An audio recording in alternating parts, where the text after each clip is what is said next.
lesson is called The Body Remembers. And after everybody got up, I was like, they stole my lesson. But it's really cool because I feel like hopefully mine's kind of tie it all together and answer a lot of questions that was asked just doing to different people. So just to start off, my name is Erica Brown. For those who don't know me, I just want to say thank you. The turnout was just really great and encouraging. Thank you for coming back if this is your second time. And I hope so far y'all enjoying it and getting a lot out of it. I have. You probably have heard me in the back making a lot of sounds. But just a little bit about myself. I am also this name tag, we're just done with it. I'm also a licensed social worker. I also have my master's in social work as well. I currently work as an outpatient therapist at Butler Behavioral Health. But I'm also someone who battles with mental illness. Like I have depression, anxiety, and PTSD. And I'm currently pursuing a specialty in trauma. So my purpose for today is to start off by recapping our last event a little bit because it's kind of the foundation of my lesson for today, and to define trauma and its impact on our body, as we've heard multiple times today, and to teach practical ways to release stuck emotions. So before we start, I do want to do deep breathing again. As you can see, it's a very great practice that is good for helping you self-regulate. But I'm gonna have you stay in your seats. Everyone close your eyes.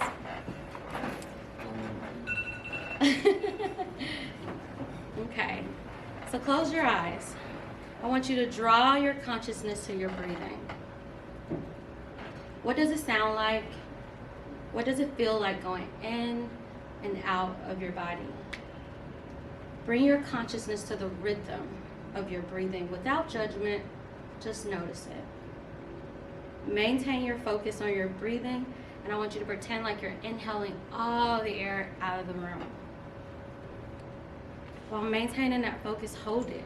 What does your breath feels like as it fills your lungs? Now slowly exhale like you're blowing out bubbles, paying attention to your breath exit your body. Again, notice it for a couple moments. Notice the relaxation in your body. We're going to do that one more time. Again, draw your consciousness back to your breath. What does it sound like? What does it feel like going in and out? Pay attention to this rhythm.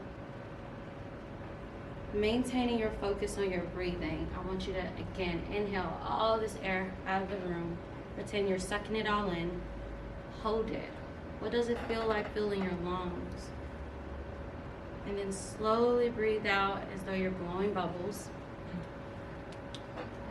Notice, again, the relaxation in your body. Okay, you can open your eyes. At any time, this lesson feel heavy or maybe triggering, please use this coping skill. I don't know if it may or may not be heavy, but sometimes when we hear trigger words, it can trigger memories. And so I want you to have a tool, go outside if you need to, this being recorded. I just want you to feel relaxed doing this presentation. So let's just do a recap of my last lesson, which was mental disorders are physical illnesses. And I'm gonna explain why. Some of the myths that I tried to destigmatize last time was this myth of how mental illness is in fact physical illnesses. So typically, I think Steve already kind of talked about this, like how I like this diagram because it kind of just shows how everything is intertwined. Maybe Doug talked about that. But it's like your biological, your genetics, your life choices, your social environment, your diet, all of those things, where you go to school, where you grew up, all of those things have an impact on your physical health. Like if you think about high blood pressure, for example, that's diet, community, all of those different things, genetics, environment. And if your blood is going too slow, it creates an illness. And if your blood is the pressure of your blood is going too fast, it also creates an illness. And we'll talk about why that's important in a second. So what are emotions? If you turn to diagram A, which is the first page, emotions are chemistry and energy. It's not something that's made up. It's not something that comes from in the middle of nowhere. It's something that your body produces just as it produces blood. It's as natural and part of your body function as your body producing blood. In Latin, I just recently learned this doing this thing, didn't know this, but in Latin it actually means energy and motion. Emotions mean energy and motion. I was like, wow, that's pretty cool. And then when you tie that to physics, physics says that energy is not destroyed. It's stored, transferred, or it changes forms. Going back to Michelle talking about those energy suckers, like they change the form of your energy, or they transfer it. So suppressing emotions, so when we suppress our emotions, they have to find a place to store up.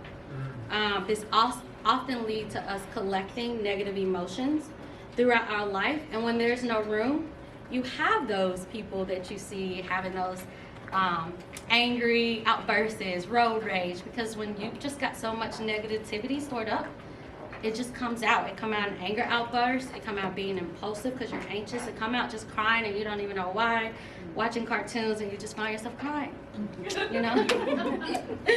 It comes out at blowing things out of proportion, as well as poor boundaries and poor communication skills.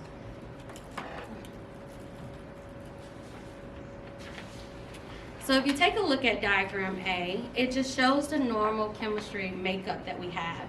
And at the top, it has this really cool scientific explanation of how it works, but we won't have time to kind of look at that today, but please take a look at it in your spare time.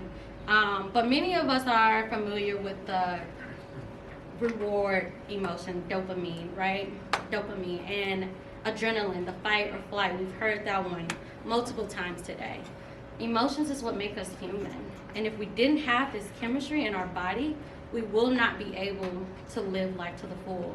Actually, on Aisha's page, she talks about how that's her purpose, to help people live a full life. And I think we live a full life when we learn to manage our emotions and really just be in tune with them.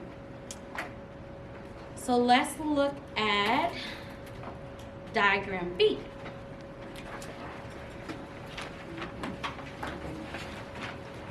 So you can survey for a little bit, but with all of that being said, when certain chemicals have to be released in order for us to experience emotions and hormones, and again, that is just a process as natural as blood flowing through your veins. This is a really good diagram to see, like when there is a surplus or deficiency in your chemical makeup, it creates our emotions. It also creates mental illnesses. As you can see, it has depression on here, mania, all of those, apathy, like all of those things are literally physical chemistry working in your body to create these mental illnesses. And so if we start to look at mental illness as we do physical illness, we destigmatize it. You know how to help someone that's physically ill. Typically they need food, house clean, support, non-judgment, just a safe place. But with mental illness, for some reason, we just are lost, and I think it's because of the stigma. So why is this, again, important? When there's a surplus or a deficiency, it truly do create mental illness, and this is how the body remembers. And again, like any other physical illness, it's caused through environment, it's caused through genetic, diet, and poor life choices. So let's talk about trauma. None of us like talking about that, right?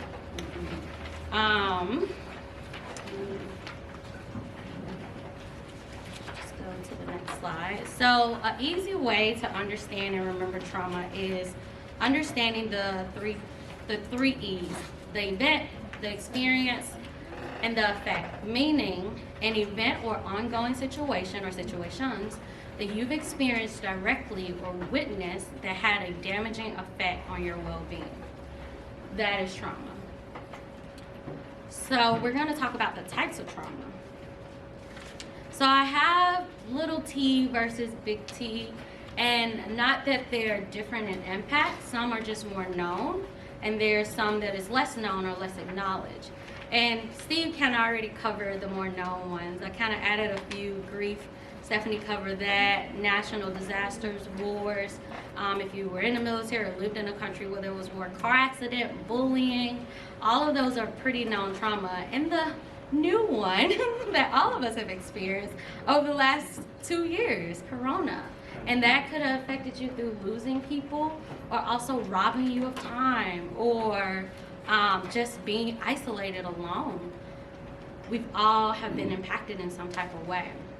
But some of the other little T's, I think Steve kind of touched on this, is like living in community violence. If you went to school and your classmate shot someone, or one of your classmates got killed, or there's gang violence in your neighborhood, that's war. That's war. You lived through war. Food deserts, again, that's where the liquor stores, the pawn shops, fast food, and no access to healthy restaurants or resources. The resources are scarce, and what happens when resources are scarce? We go to war. That's having parents with mental illness like PTSD, untreated mental illness like PTSD, narcissistic parents, parents with personality disorder, or having OCD, or and it's all untreated. Sometimes it's having an overbearing or hovering parent that never allow you to make any decisions for yourself, and it creates dependent personality. Insecure attachment, and insecure attachment is basically where your parents didn't meet your needs, and your attachment becomes insecure, and that can create traumas in itself. One of my best friends, she's got a science degree, and she gave a word to me that I didn't know about. I just used to call it generational trauma, but it's actually called epigenetic trauma. Just say if your grandma had trauma and she was pregnant with your mom, and your mom, of course, carried you in her embryo, it leaves a chemical mark on you. And so you carry that trauma, even though you never experienced it in your life. Crazy, right? I was like, didn't know it was that deep. But of course, generational trauma through passing down behaviors, mindsets, attitudes, like that continues those same behaviors. And then emotional neglect. That one is known, but I want to just give some examples of things that could have been emotional damage that we probably don't give acknowledged to. Like, one of the things I heard was stop being sensitive. That taught me my emotions are an inconvenience, and I don't need to cry in front of people. When you're being ignored when you share your emotions.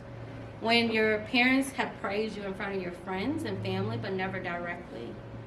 Being told you have to be like your sister or your brother, or putting the pressure on you that you have to be an example, that you have to be the example, making you feel like you never can make mistakes. She never gets in trouble, creating this like I have to be perfect personality, threatening to kick you out if you didn't do something their way, and sometimes actually doing it. Telling you to stop being stupid, dismissing your feelings. What happens in this house stays in this house. Creating you to lie and keep secrets and hide trauma. Criticizing parts of your body and teasing you about it. And over-sexualizing child's play because adults may be looking at you sexually. Having a mother or father living in your household and having no relationship with them at all.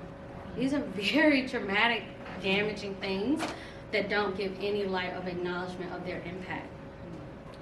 And so there's so many other examples. I'm pretty sure if I ask the room, I'll get so many. But the point is, no matter how small or major your trauma was that you experienced, if it disrupted your feeling of safety, it impacted your brain and your body chemistry. And it also created negative core beliefs, insecurities, and low self-esteem. Which, based off Aisha thing, I'm not liking self-esteem anymore. I like self-compassion. Right. So let's go to how does it impact the brain. So I gave y'all 3 diagrams. That's why my package is so big. I just wanted to get the information out there. We're not going to go all through all of them, but I'm going to try to explain it in the most simple way I possibly can. As you can see, my mind is very like all over the place. You can even look at my paper, it's crazy. But we're gonna talk about how trauma impacts the brain. I think this book has been mentioned. I think Steve mentioned it, The Body Keeps Score. And again, it's just explaining how severe unprocessed trauma stores in the nervous system.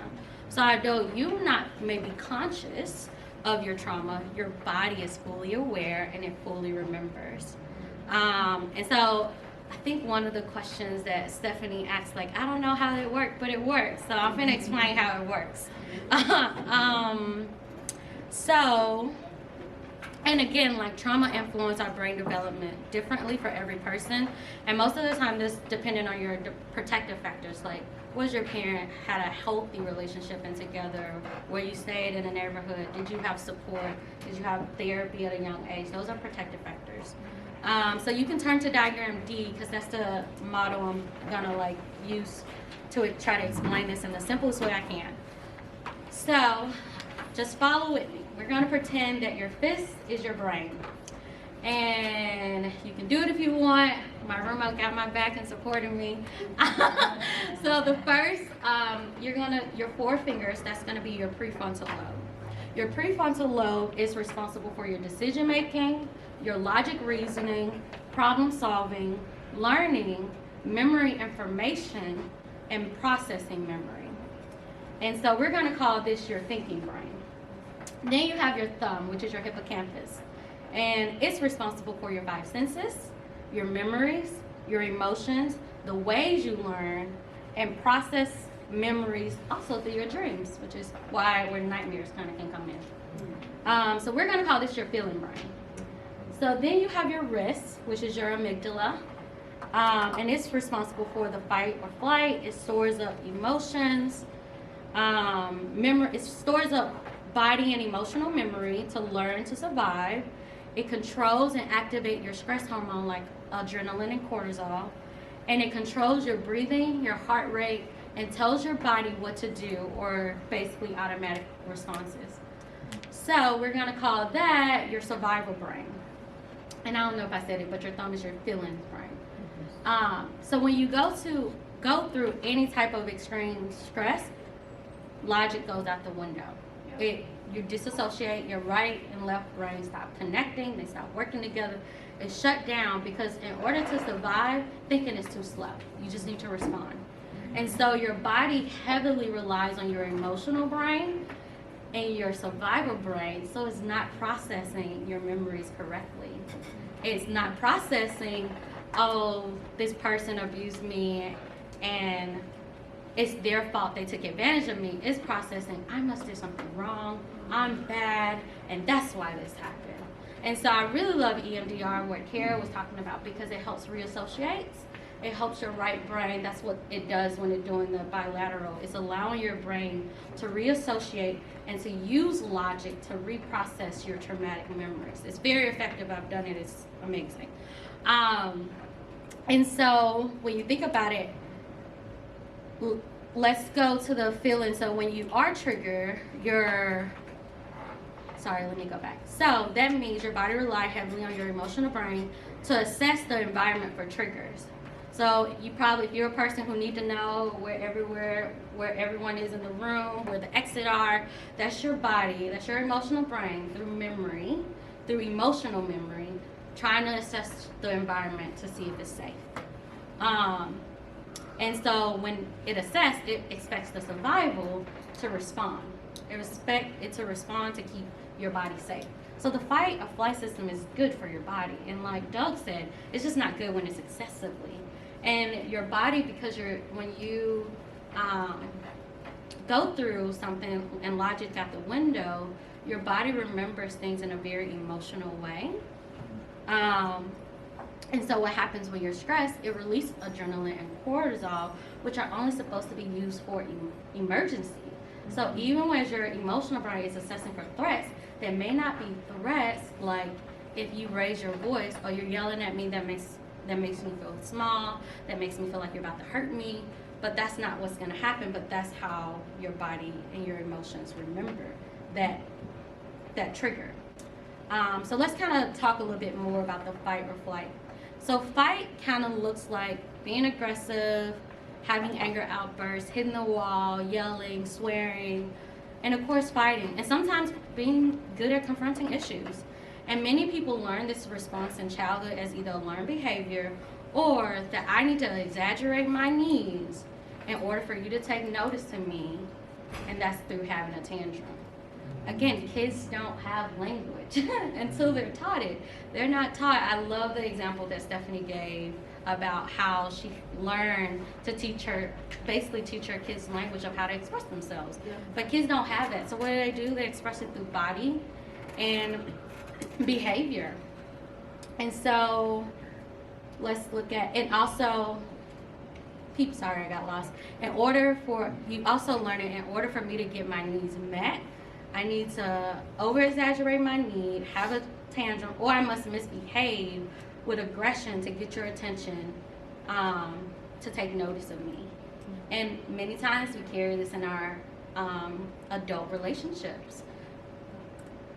So I have an example of me in this moment of fight. So me and my friend Jen, we went to Miami about a couple months ago, and I was on the shore and she was in the water, and then all of a sudden she disappeared.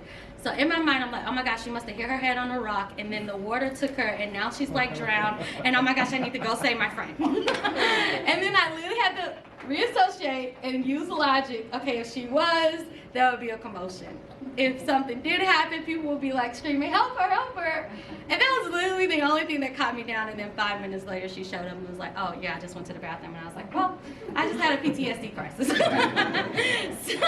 And it's because I've experienced very traumatic grief where I've lost people in very traumatic ways. So my brain started assessing the environment, this is threatening.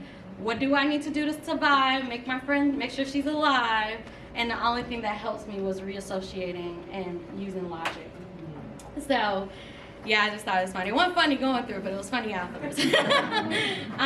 Fleeing looks like avoidance, like Doug talked about, procrastination, looking for a way out, ending relationships, cutting people off with no explanation, ignoring calls and conversations, going to certain places, moving unexplainably, or leaving the scene, going for a drive and not coming back, or leaving the house for days at times. And then there's, to the next page, freeze. Freeze look like stonewalling, which is the silent treatment or having someone talk to you and just completely ignoring them. It's staring off or zoning out, and it's sometimes the inability to move. And sometimes it's choosing not to make a choice. And these are signs that you can look for when you're in conversations. Is this person trying to, is they getting aggressive? And you can ask yourself, what am I doing that's making you feel unsafe? Or what triggers in this interaction is causing you to feel unsafe and to, that your body is feeling like I'm a threat. So it helps you address conflict at a whole nother different level, because now you understand that it ain't even me, it's the triggers. So it just helps. And so again, there's a trigger, and when the trigger happens, it's not that person is experiencing what's happening in that moment, but when trauma is unprocessed, they're experiencing every time, again, that emotional memory, every time something like this had made them feel that way. So that's why it's a big, they're making a big deal out of something that's small, because it's not small to them. They're experiencing all of that pain that's tied to that emotion.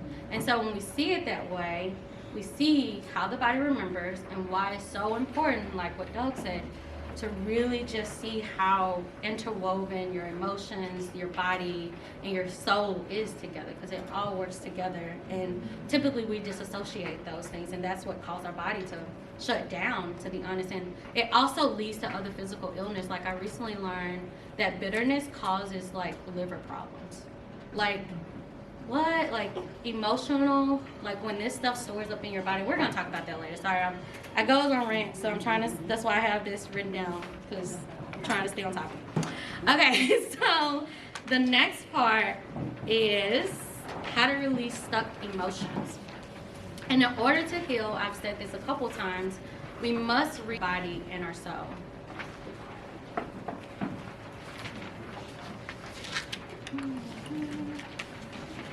Okay, so I'm gonna give you another 3, the 3 R's. I found this article. If you're interested in it, let me know. I can text it to you. But it's called, it's basically what was talking about releasing stuck emotion. And the 3 ways they gave was recognize, which is self-awareness, respond, which is self-expression, and then reset, which is self-care. So let's talk about recognizing. So at this point, I want you to look at diagram F, and it's a couple, if you don't have this sheet in your package, this is diagram F. Some people was probably missing it, but if you're not, great. If you are, let me know, I can give you one. Because this is what we're going to, you're missing it. I also gave you 2 graphs. Another one is a bit more simple, but I like this one better. I just wanted to give you options. Does everybody else have it? Okay, perfect. Okay, so I love this diagram because it really shows how emotions are stored up in our body. And you can, again, go back and survey these things to see, going back to energy is chemical and energy, and so it has to store if you don't process it. So I'm not going to go through all of them, but I'm going to go through some that may be familiar to most of us. Let's start with the throat. So I don't know if you ever had that moment where you like, you know, about to cry, but you're trying to stop crying, so you get that like choke, you know, that lump in your throat and it hurts. So that's actually where you're feeling unheard, misunderstood. That's where that emotion stores. It's self-expression issues. It's where you lack trust because something in your environment is making you feel unsafe to cry in front of that person, or feeling like you have to keep on this mask. Is an inability to speak your feelings, where you probably feel like you can't really share what you feel. And it actually, like when you do that multiple times, it actually causes thyroid problems, which is interesting, you know, like That's where the thyroid is. Literally. So it's just interesting, like how our body, again, is fully aware and responding even when we are logically disconnected from it. And then there's the heart center. And this can feel like literally your heart feels sore, like the muscles of your heart is just aching. It's heartache, basically. I thought it was just something that you say, but it's actually a real feeling. Or it feels like tightening in your chest when you're anxious, or just like, I feel like if I could just pop my back good enough, like it'll stretch it out. And this is where we hold emptiness, lack of love, disappointment, repressed feelings. And the one that I found was interesting was that genetic marker that we talked about with epigenetics. We stored there, as well as cruelty and meanness. And then there's the stomach, the fear center.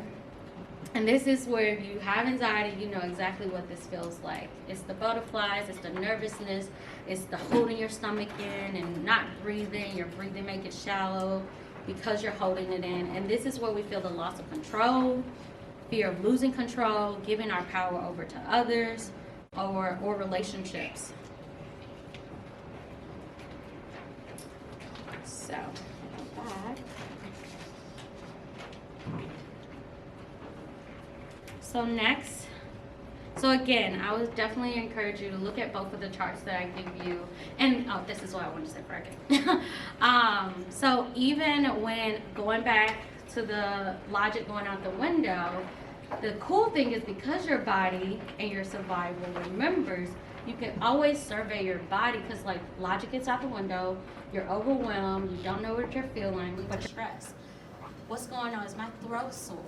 Do I need to, is there something, a conversation I need to have? Is there something I need to feel heard and get out? Is my, oh, I forgot the shoulders, the weight of the world. Like that's what we carry, literally the weight of the world in our shoulders. That's why your shoulders feel heavy and your posture feels slumped, because we carry that weight in our shoulders. That's where the emotion goes to store in our body.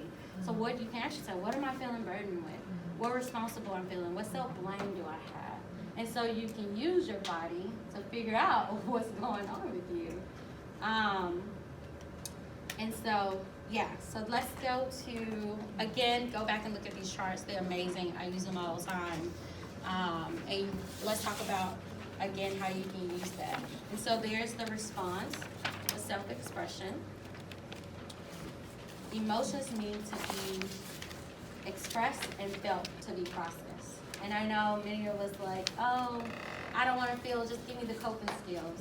But in order, that's why what Stephanie was talking about, the three, it works because when you feel and reprocess and reassociate your memories correctly, your body is able to release that the toxic emotions out of your body, and it's able to actually give you relief.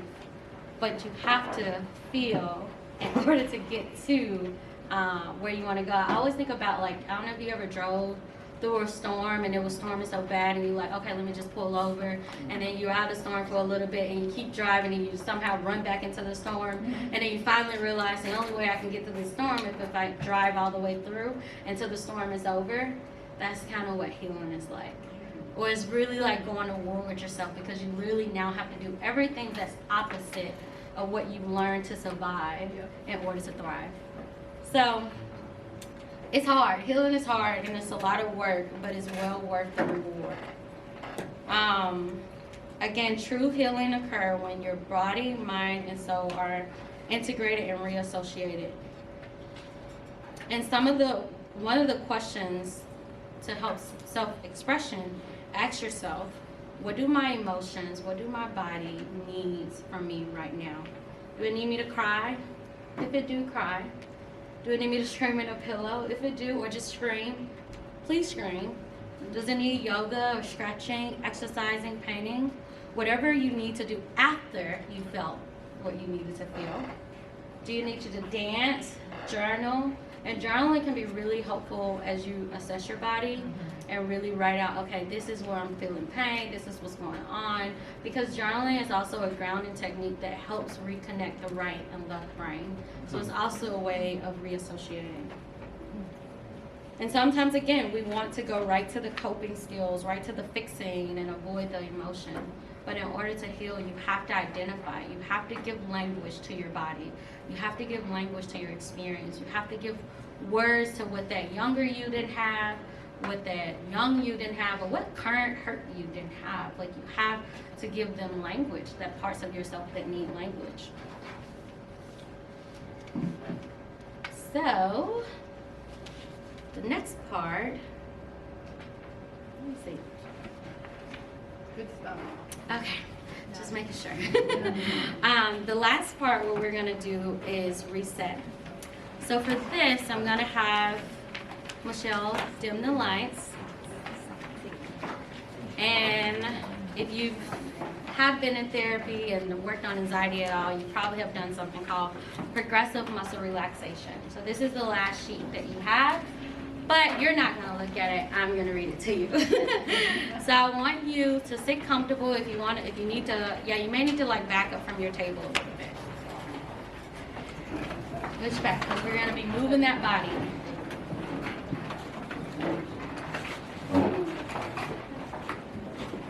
And so I want you to close your eyes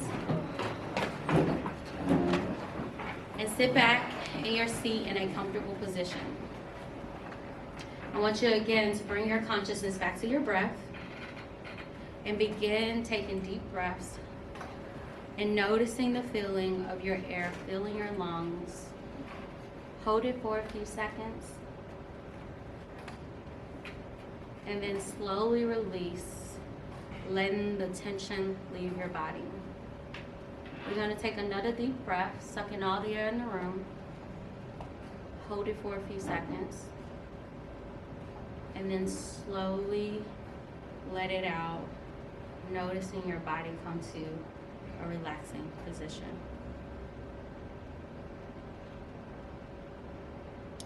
Okay, so move your attention to your feet. You want to make sure that your feet are comfortably placed on the floor so that you can do this. And so you want to begin to tense your feet by curling your toes and the arch of your feet, and then hold that tension and notice what it feels like. Do that for 5 seconds. 4, 3, 2, 1. Slowly release that tension in your foot. Now notice the feeling, the new feeling of relaxation. Next, I want you to bring your focus to your lower legs. Again, I got lost in the page. Bring your focus to your lower legs. Tense the muscles in your calves. Hold them tightly and pay attention to the feeling of tension. Hold that for a couple seconds, remembering to breathe. And then slowly release the tension in your lower legs. Again, noticing the relaxation. Remembering to keep the deep breaths going. Next, tense your muscles in your upper leg and pelvis. You can do this by squeezing tightly your thighs together. And again, if you have physical conditions, do this at your own moderation. But make sure you feel the tightness without to the point of strain. Hold that for a couple seconds. And now release and feel the tension leave your muscles. Remember to take your deep breaths. Next, begin to tense up your stomach and your chest. You can do this by sucking in your stomach and squeezing harder and holding that tension. Just a little bit longer. 3, 2, 1. Slowly release that tension and allow your body to go limp. Let yourself notice the feeling of relaxation. Continuing to take deep breaths. Breathe in slowly. Notice the air filling your lungs. Hold it. And then slowly release that air, allowing it to leave your lungs. Next, tense the muscles in your back by bringing your shoulder together behind you, like you're trying to pop your back. And then hold that tightly. Tense them as hard as you can without straining, and keep holding for a couple more seconds. 2, 1. And slowly release your back, allowing that tension to come into a relaxing position. Remember to keep your deep breaths. Next, I want you to tense your arms all the way from your hands to your shoulder. You can make a fist and then squeeze your arms into your side. Squeeze it as tight as you can. Hold it for 5, 4, 3, 2, 1. And slowly release that tension. Noticing your body come to a new feeling of relaxation. Next, I want you to move up to your neck and head and tense your face and your neck by distorting the muscles around your eyes and your mouth, making a sour face, and squeezing your shoulders up into your head. Notice the tension. Hold it for a couple seconds, and then slowly release, allowing your body to come to a limp, relaxed form. Finally, I want you to tense up your entire body. Tense your feet by curling up your toes, your legs, your stomach, your chest, your arms, your head, and your neck. Tense them a little bit harder, and then without straining, hold that tension, and then release, and 1, 2, 3. Let your whole body go limp. Pay attention to the feeling of relaxation and how different it feels from tension. Begin to wake up your muscles by slowly moving your fingers, adjusting your arms and your legs. Stretch those muscles, and then open your eyes when you're ready. Great. I hope you guys feel a little bit more relaxed after such a heavy lesson. And here are a couple more ways that you can reset. You can do yoga, getting a massage. If you go get a massage, make sure you drink a bottle. Most massage therapists forget to tell you this, but make sure you drink a bottle of water before and then 1 or 2 afterwards, so that you can release the toxic chemicals out of your body. Seeing a chiropractor, meditation, running, exercising, dancing, or any type of movement, as you've seen multiple times today, deep breathing. Dry brushing, look that up, it's a really good tool. And sometimes just sitting out in the sun and soaking up vitamin D as you face it can really boost, because we get vitamin D from the sun. And so it really can boost your mood just doing that for 5 to 10 minutes a day. And hiking is a really great way. So that's all I have, and thanks for letting me share. I really hope that this was helpful for you guys. And if you have any questions afterwards, just let me know. Thank you.